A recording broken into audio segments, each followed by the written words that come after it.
What's that? I'm Iron Man from the music group theLottory, Showtime Records.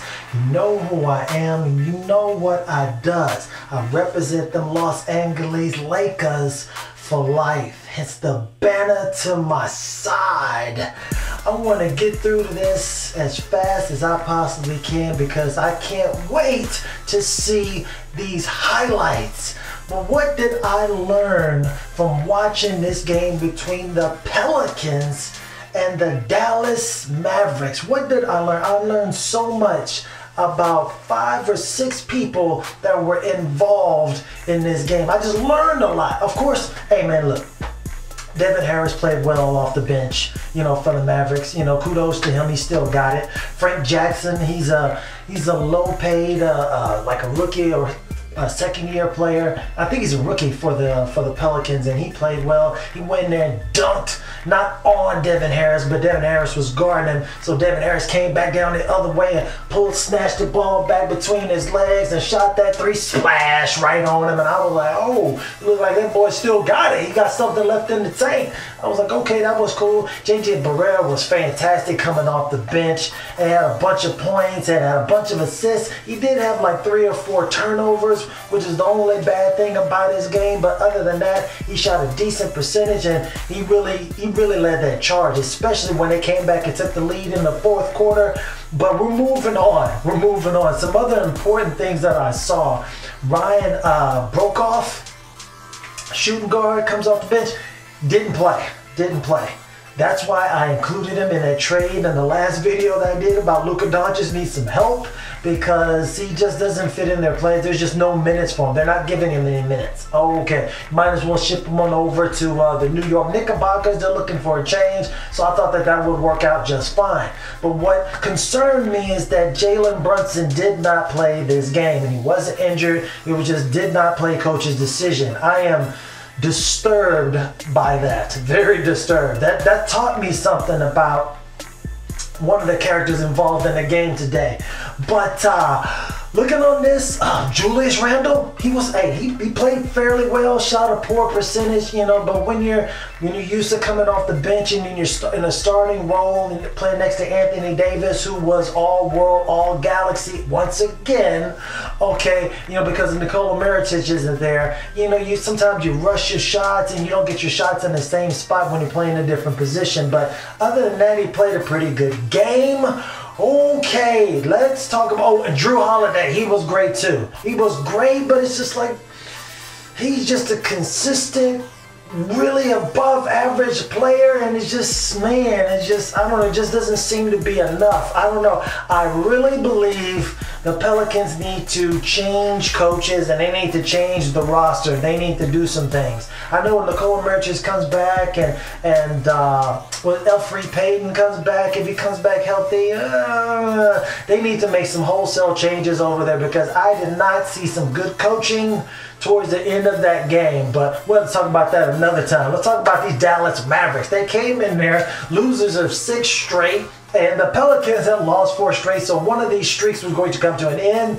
Thankfully, it came to an end on the positive side for the Dallas Mavericks. A way to get that win. Okay, let's talk about the Trash Brothers. Yes, they were in effect once again. If you don't know anything about the Trash Brothers, I'm talking about Harrison Barnes and Wesley Matthews for the Mavericks. If they're not anything, they are consistent. They are very, very consistent. Harrison Barnes had 16 points and 1 assist. Okay, for like $25 million. He is consistent. He's consistently trash. The trash man comes once or twice a week, depending on where you live, and they consistently come and pick it up. That is what it is. They are what they are, who we thought they were. Okay, so I took the damn field. If you want to crown them, then crown their ass. But they are who we thought they were, and we let them off the hook. These guys are very consistent. Wesley Matthews, he had 8 points for like $18 million a year. So we know who they are, and they did exactly what they do. So let's move on from them because I don't even really want to talk about them. But what I did learn about Harrison Barnes before I get off of this guy, what I did learn about him is that he is a one-on-one player. He is a one-on-one player. I can't really get too mad because it's like, oh, wow, he's not doing the things that he is for the team. I mean, he didn't sign himself. They signed him, and they saw tape on him, and they drafted him or whatever. Oh, well, the Golden State Warriors did. Well, they saw what he did with the Warriors, and he is who they thought he was. He's become a better version of himself, but he's not going to change his style of play. He's a one-on-one guy. He's actually pretty good when he's just playing one-on-one on offense and on defense. He plays pretty good one-on-one defense. It's when you involve the team aspect of it, he goes into a coma. He's got this tunnel vision. He can't see anything else. On offense, I get the ball, black hole, son. He's not passing unless he just falls into trouble and he gets triple teamed. You know, okay? And on defense, he doesn't no help side. Oh no, no help side D. No, none of that. No trapping or anything like that. But he does play man to man. He played Kevin Durant the other day. Played it well one-on-one. He is what he is. Like I said, both of these guys, I say they're trash and whatnot, but we know what they're going to give us. If they were both playing on $5 million a year contracts, they will be excellent, and I will be singing their praises on the mountaintops. Okay, that's what I would be doing right now. But they're not. Maybe we can get them back later. I doubt it. But let's just move on from them because they're not really important to the future of the Mavericks. Okay, speaking of the future of the Mavericks, talking about DeAndre Jordan. What did I learn about DeAndre Jordan? You know what it seems like to me? DeAndre Jordan had like 20 points, did miss a shot, went like 7 for 7, and knocked down a bunch of free throws. He had like 2 assists, I believe, like 12 rebounds, and he had 1 block. And he had, I can't believe I'm getting excited about this. He had 1 block. He had 1 block. A couple of videos ago, I said Maximilian Kleber, he should be getting more minutes and, bringing, what was it, Dirk Nowitzki back, and, and taking away his minutes. That was wrong. He should, not only did he get more minutes, he got the start today. He got the start, and he scored like 10 points, shot a high percentage, got a couple of rebounds, and the man had 6 blocks. He had 6 rejections all the way from, he knocked that all the way back to Germany. That's where he's from. But he had 6 blocks. Let me tell you, DeAndre Jordan, for like the month of December, he's got like 11 blocks for the entire effing month. And that tells you like, oh man, stop hating on Iron Man. Stop hating on these guys. Look, man, I can't make this up. He only has like 11 blocks. Listen. I'm just gonna move on. Hey, way to go, Maximilian. Maxi Kleber, man, way to get the job done. Man, he had a good pump fake, drove to the hole and dunked. Oh man, it was vicious. He did that on who was that? Anthony Davis, AD. He made pump fake, went from the corner. Oh man, he threw it. Man, I loved it. I said, y'all should be playing him more. And then he played like 24 minutes. I was like, yeah, that way. Oh, but listen, he was good in the starting role. They pushed Harrison Barnes down to the small forward role and Wesley Matthews. And then lo and behold, they had Luka Doncic starting at point. What did that tell us? This is nothing. It's not a reflection on Luka Doncic at all because he's fantastic. This tells me something about their coach, Rick Carlisle. I've learned something of him. He believes, or at least management believes, somebody, a pairing of them, they believe that they can win now. They believe that they can win now, or at least enough to the point where they can't tank. They don't see, because Luka Doncic has been so awesome and they've won some games. People know that, hey, you guys, if y'all play well, if y'all are coached well, y'all can win some games, y'all can possibly make the playoffs and do some things, make some noise. So they can't just tank. They can't just tank them and like, oh, y'all are tanking on purpose trying to get a top spot. So even if they tried to tank right now, they'd have to tank so hard, like Luka Doncic would have to be taken out the lineup for a couple of months. It would just be obvious and the league would probably do something about that. They would have to tank that hard to get a spot low enough to get somebody or the possibility to draft someone in the top 3 picks, those are the potential game changer, franchise changing caliber players. And the top 3 players, or like top 3 to top 5 players in college and the surrounding countries or whatnot. So other than that, if you're going to get like 6th, 7th, 8th, anything after that, there's no reason to tank. These guys aren't going to change the future of the franchise. So you might as well try to win now. So that's what they're trying to do. They're like, we're going to win now. I'm not trying to develop younger guys or anything like that. I'm trying, whatever I got to switch up. If I got to change the lineup every single day, that's what Rick Carlisle's going to do. He realized I'm trying to get dubs. And I'm not talking about the Golden State Warriors. They're trying to get these wins right now. They're not even thinking about tomorrow. He realizes, man, it's been like 2011 since we really did anything. I need to do something now and get some real job security because Luka Doncic is so great. I can't be like, well, we don't have the players. You do have the players now. You got a guy who's a potential all-star this year if y'all vote him in there. But listen, that's what I learned about him. What I learned about DeAndre Jordan. He had a great game. I'm not mad at him at all about that performance. But when was the last time he was on a 1-year contract? Because he's on a 1-year contract right now. DeAndre Jordan seems like an underachiever. Someone who can, look, all of a sudden, all these years he's been in the league, all of a sudden he goes from shooting 40% free throws to now he's shooting like 75, 76%. This is like the biggest turnaround in the history of the NBA in 1 year. It's unheard of. It's like you had the ability, you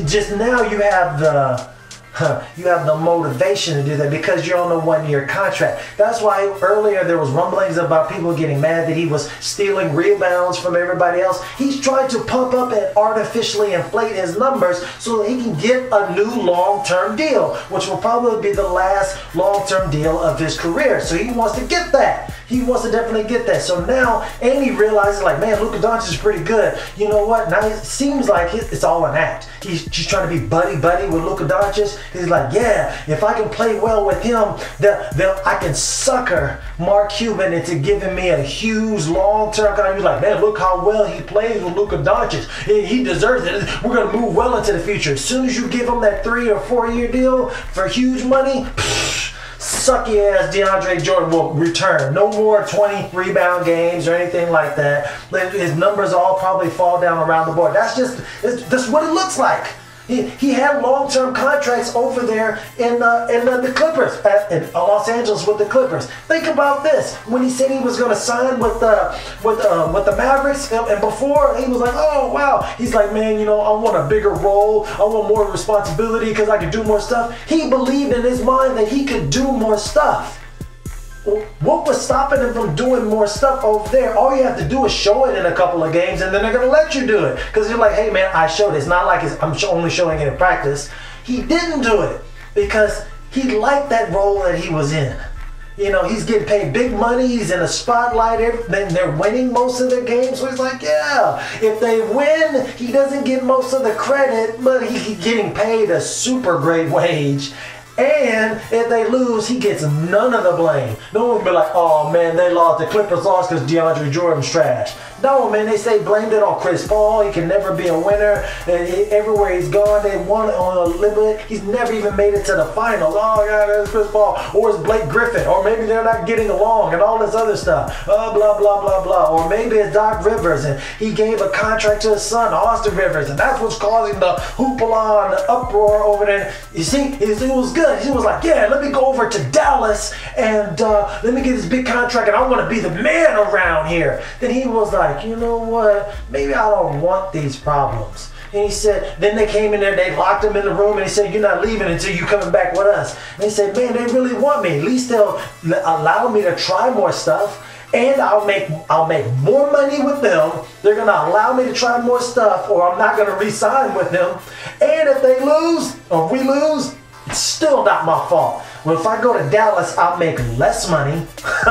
It'll all be on me because I'm making so much money, and I came over here talking about I left money on the table because I wanted to prove I was the man. It was going to be all his fault. He was like, I'm going to go back over there. Now that he's on a 1-year deal, and he's realized like, I need to inflate my numbers and show that I can play. I don't want somebody who's got half heart. Most of the time, I can't do it. I can't do it. I need somebody who's going to give 100 effort, whether we're winning or losing. I need to know that you are committed to the team and our overall progression and our culture, all the time, not just when it's the contract year. Now, that's what I learned about him. Now, what else did I learn? Man, Luka Doncic is awesome. He is awesome, bro, and he needs some help over there. I mean, he shot a low percentage, but man, he got a bunch of rebounds off. I think he was like 1 rebound away from like a triple-double, and he was just killing the passes and everything, and he showed so much more athleticism and youth and exuberance. I mean, he was actually moving. He was pushing the ball down the floor, and I was like, man, this guy, he is really spry. I know he's 19 years old or 20 years old, but man, he is really awesome. He is, man, he deserves all the hoopla and kudos that he is getting. He deserves all of it. And what effect is this going to have on Jalen Brunson? Are they going to he's not going to play anymore? How can you develop you know from their actions? Rick Carlisle's, I'm all in. I don't care what I have to do. If I have to come off the bench, and give him 15 minutes, as long as we win now so I can justify my coaching position. That's all he wants to do. We just want to win now, win now, win now at all costs, regardless of the future. If we don't develop anybody, if we overpay people, who cares? And that's a problem. That is a definite. Don't want to mortgage the future for just trying to win right now. But it's not even, no one's saying like, man, Dallas Mavericks, they really have a good chance to win this year. They're thinking they have a really good chance to make the playoffs. No one's thinking that. Obviously, what people think doesn't really affect how you perform on the floor, but it's just really not likely because they just don't have an overall good enough team to really think that they can go far in the playoffs. But the Luka Magic, the train is rolling right now. People are getting on board. Okay, but the most important thing that I learned about this game, Anthony Davis is done. And what I mean by done, he has checked out. Just like his last game, that was just a workman-like performance. And man, he had like 32 points, 18 rebounds, 2 assists, 1 steal, block, he was hooping. He was good. He was just driving by Maximilian Kleber. Oh, Dirk Nowitzki. He actually looked a little spry. He looked a little better today. I think he got an assist. He passed it, knocked down a shot. He got a technical. I think it was in the second quarter. He showed some heart and some fire and some passion. I like that. You can get 10 to 12 minutes if you're going to play like that, Dirk. You can get a consistent 10 to 12 minutes. You're going to play like that. But back on to Anthony Davis. Yeah, all world, all galaxy numbers, but he is checked out. Could you look at the look on this guy's face? He is like, man, which team am I going to go to? I can't win here. I just can't do it. I don't want the crowd to be mad at me. But man, I just can't do it. It doesn't matter how many points I score, how many rebounds I get, how many assists, what I can do. It's just, I need some help. I need to go somewhere where, man, I can just put up these good numbers, but when it comes down to crunch time or clutch time, somebody else can, take over that role. Kind of like LeBron James was struggling. He was putting up big numbers all them years, but he wasn't that clutch guy at the end of the game. He wasn't that guy that closed the deal. Okay, that's why he got with Dwayne Wade, and Dwayne Wade helped him do that. It definitely helped him do that.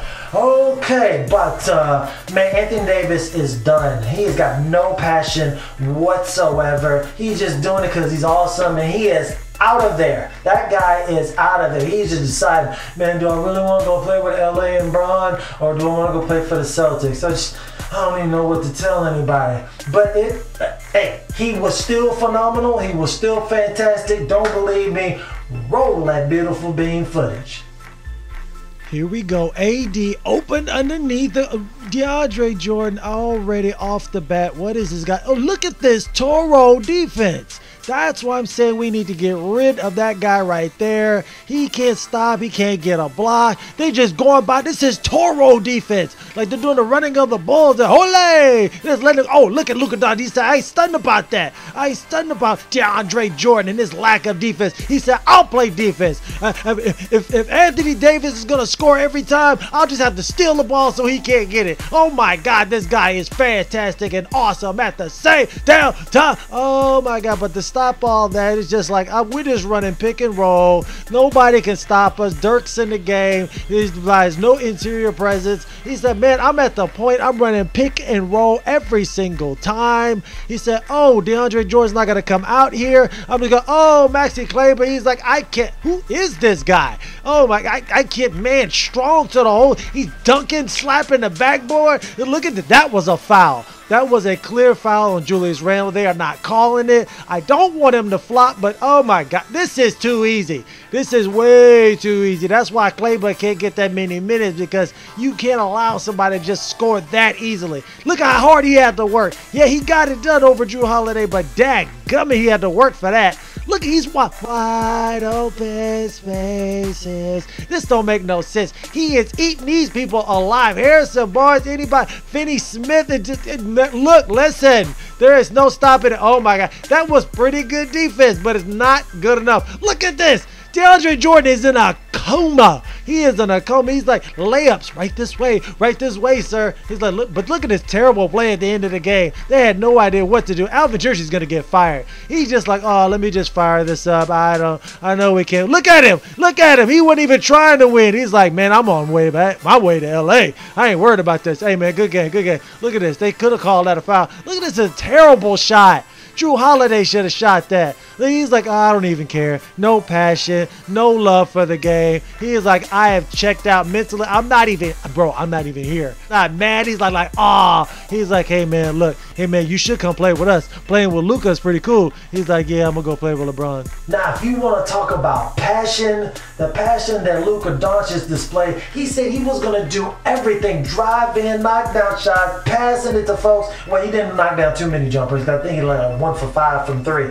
but he did knock down some mid-range. I mean, he did everything. He was playing defense. He did everything. That steal, oh man, old boy tried to pass it down low, and he wanted this game more than anybody else on the floor. He basically just willed them to victory, while Anthony Davis put up big numbers at the end of the game. As he was driving by Maximilian Kleber, he was driving by who else? Anybody else that was guarding him? Oh, Powell. Oh man, just easy. They were down by, I think, by like 1 or 2, or I think they were down like by 1. Man, he decided to shoot a 3 over in the court. What the hell are you thinking? Just take it to the hole. Take your Anthony Davis. Nobody can stop you on that team. Terrible decision. Then Luka Doncic went down there, made 1 out of 2 free throws, and then he came down, and then Drew Holiday did some kind of. This was terrible coaching. I mean, he went over. I don't know. Then he passed to Anthony Davis. He's like, I don't even care if it goes in or whatever. Look at him. Look at the video. He's like, oh, he shot it. And he was like, oh, he knew it wasn't going in. He's like, all right, He hugged Luka Doncic. All right, man. You made a good game, man. You did it. I'm not going to be here for long. But who is going to be here for long? I am bringing you all this quality content because you guys deserve it, for all the support that you guys have been giving me, and I appreciate you. Make sure, if you haven't already, subscribe to the channel, hit that notification bell so you're alerted every time there's a brand new video of Ironman from the music group The Lottery, Showtime Records. Holla.